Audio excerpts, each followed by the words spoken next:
കൊടുങ്കാറ്റ് പോൽ വന്ന വാർത്ത കേട്ടു ഞെട്ടി കേരളം. നെടുവീർപ്പിൽ മുങ്ങിപ്പൊങ്ങി തേങ്ങിടുന്നു മാനസം. സയ്യിദ് മുഹമ്മദ് അലി ശിഹാബ് തങ്ങൾ പോയതാ. സത്യവാർത്ത കേട്ടറിഞ്ഞു നാട്ടിലാകെ മൂകത.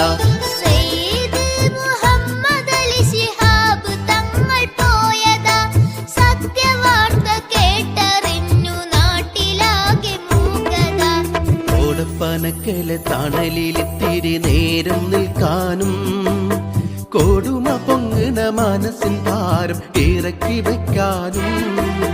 കോടപ്പനക്കല തണലിലിത്തിരി നേരം നിൽക്കാനും കൊടുമ പൊങ്ങുന്ന മനസ്സിൻ ഭാരം ഇറക്കി വയ്ക്കാനും. കൊതിച്ചു ചെന്നാൽ സൽക്കരിക്കാൻ ആരുമില്ലാതാ.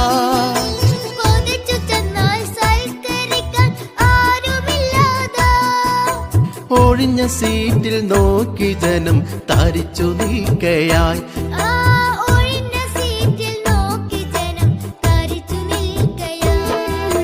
കോടപ്പനക്കല തണലിൽ തിരി നേരം നിൽക്കാനും കൊടുമ പൊങ്ങ